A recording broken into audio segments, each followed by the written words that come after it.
It's Gone has gone gold, so no more delays. It will release on April 26th and likely be bigger than you first expected. We now, for example, learned the number of hordes there will be in this game. And I was amazed, like I did not expect that many. And I got more open world info from my recent play session and also my recent interview with one of the developers. So let's get into it. If you enjoyed that, then a like would be super appreciated and let's go. First, a quick reminder that I'm running a giveaway for the Days Gone Digital Deluxe Edition, including the pre-order bonuses. You can enter via the link in the description down below or in the pinned comment, and be sure you are subscribed to the channel before you enter as well. And then I will send a PlayStation gift card so you are able to download the game and play it on April 26th, because good news, the game has gone gold, and that's actually pretty early considering that the game launches less than 2 months from now. Normally this happens like 1 month before release, like we saw with Horizon Zero Dawn for example, and with God of War that was the case as well. So I thought it was worth noting, maybe because of the delay. It was of course first planned for February 22nd and now was delayed to April 26th. So maybe it was delayed to get away from the competition, would make sense in my opinion, and I'm actually happy that they did this as well, because Days Gone seems to be a really big game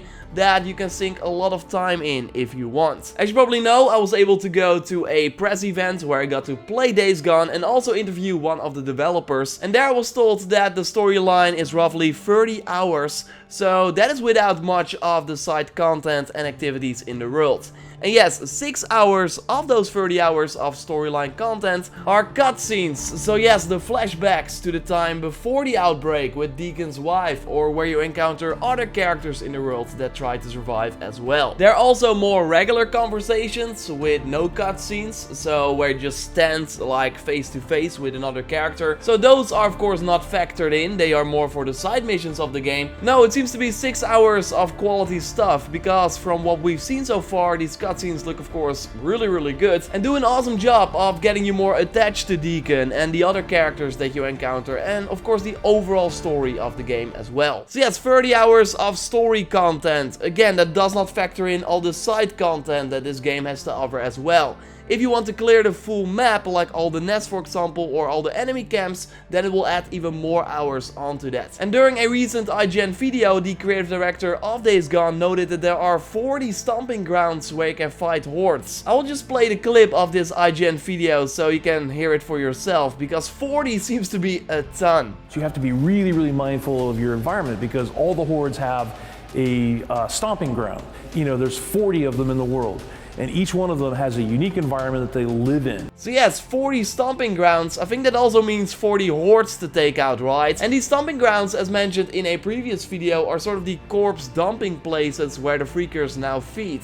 During day though, you might find them in tunnels or train carts or other dark places like caves. But they will also drink at rivers, so you kinda have to choose where you want to take these hordes on. I still think that these stomping grounds are the best location though, because there are a ton of explosives that you can shoot as well, and that will take out a ton of the enemies. And 300 enemies that you kinda see right here, it seems to be the regular size of these hordes, while the size could double later on in the game. So I think that 300 will likely be possible to take out with mid-game gear, so rank 3 weapons. The max is 5 by the way, while 600 enemies will be really for the true end game. And you will not immediately like encounter these bigger hordes, because the game does control your progression a bit, meaning that you cannot go to the other side of the map immediately. While playing, I first had to do missions in 2 regions of the game, and then you will be asked to go to different parts of the map to see those locations, and then later you will be able to access other parts of the map. And I think I know when you will be able to explore more of the world. So early in the game, your motorcycle namely breaks, and one of the storylines that you need to complete has you repair that motorcycle. You don't see the mission right here in the storyline window, because it was not in the B-roll that Sony provided,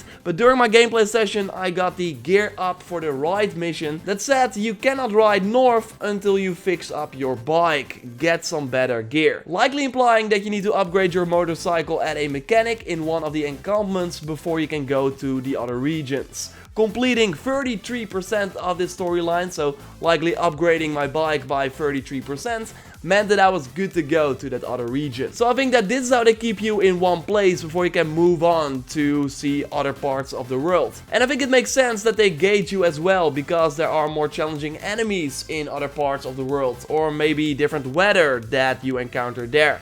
You might go to a snow region, for example, and in the snow the freakers will be stronger and more dangerous. In a recent trailer that Sony put up, we already saw that the world of Days Gone can be pretty varied, and I only saw 2 regions during my play session, your typical forest and a deserty area. Well, we got some volcanoes and lava fields as well, and again those snowy mountains. And there are 6 regions in the final game, and again I could only explore 2, Cascade and Belknap. So my guess is that if you fix up your bike to 33%, you can go to 2 other regions, and then if you maybe fix up your bike again, you can go to the 2 vinyl regions, but only if you like upgraded your bike to 66%. Just my guess, but I think this progression system kinda makes sense. Days Gone really feels like a sort of Ubisoft style open world game, because also if you look at the open world, you can see all the things that you can find and do in the different regions. I wrote it all down during my play session. Like for example in Cascade you have 6 encampment jobs, so things you can do to help a specific camp and earn trust, so you can then buy better weapons or upgrades for your bike. Every camp has its own specialty, so you kinda wanna focus on the camp that has the best reward for your playstyle. There were 3 Nero checkpoints in the region, and this is like a location where you have to find a way inside, and then you can get a permanent health, stamina or focus boost, and also like fast travel to this location. There seem to be 12 of these locations in the full game. You also have 2 infestations in this Cascade region, and those are like the nests that you have to destroy, so you make the area less dangerous, and they can also use the fast travel route. You likely already know this, but if you have to fast travel like spots, you first have to clear the infestation, so burn down the nest, so the enemies come out and you shoot them, and then you are able to use the fast travel route. And again, as I learned from my interview, it also makes the world less dangerous, or at least that area. But I asked the developers if there will always be enemies in the world, like even if you clear all the infestations, and they said yes. So that is good news for sure. Cascade has 3 ambush camps, and then there were like 4 undiscovered things like under each other. So you have to discover that activity first before they go and track it. Maybe a feeding ground can be one of them, and some other activities as well. The amount of collectibles are also tracked per region. There are 241 collectibles in Days Gone in total,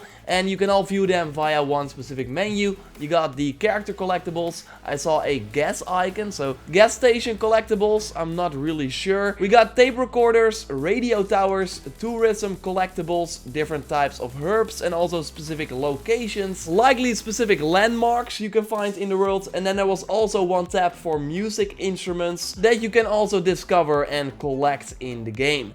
So yes, 241 is a lot, and these collectibles also should help tell the story of what happened, like what caused the zombie outbreak in this game. There should even be situations where you see like a helicopter flying, and then you can go follow it to see what they are up to, and that should also like reveal more about the world. And I always like it when collectibles tell an extra story on top of the more personal one that you will experience with Deacon. And again, as noted in my recent preview, you can really choose to engage in some of the storylines if you want, or just leave them be. And you can easily track them in the storylines menu. So yes, on paper this seems to be a really big game, but also after playing for 3 hours, I had far from done everything in the first 2 regions. And then the second region, Belknap, had even more encampment jobs, 8 instead of the 6 you find in Cascade, and 3 infestations instead of 2, 9 tourism collectibles instead of 1 in Cascade. This game will really be huge, and I'm really ready for that. While driving around, I also encountered a lot of like random world events. You see then a blue question mark on the minimap, and they can choose to go in that direction to help, for example, someone who got trapped inside a car, and then send that person to a nearby camp, and that will also earn you XP, credits and trust. Sadly, no footage of that, but you do get the point of it, right? One other blue question mark took me to a bloodbath with corpses of humans and freakers that I could then loot. So I only saw 2 during my play session, but if there is enough variation in these random encounters that ask for your attention when, for example, driving to a new encampment job, then that will really add an extra trigger to keep you interested. The developer would not tell me how many of these different encampments there are in the game. We should expect quite a few, and they should all have their own specialty. I would not be surprised if all or almost all of the regions had just one single encampment, because that was the case in the early regions that I got to play, with the world map tracker like representing the amount of jobs that you could do for that one specific camp in that region. I also wrote down a ton of things that you could buy at these camps, like at the different shops, and I want to go more in depth on that in a future video, also talking about the sort of rewards that you get for completing some of the storylines in the game. Interesting stuff. I will of course also have my in-depth look at the skill system planned as well, talking about all the skills in the game. So a lot of cool Days Gone content is coming your way, and I will of course keep you up to date on all the Days Gone news as we near that April 26th release date. So totally subscribe to miss nothing, like the video to support the channel. Don't forget to check out the Days Gone Digital Deluxe Edition giveaway in the description down below or in the pinned comments. Check out my preview of the game if you haven't already, with awesome things I learned after playing, and I will speak to you next time. Goodbye!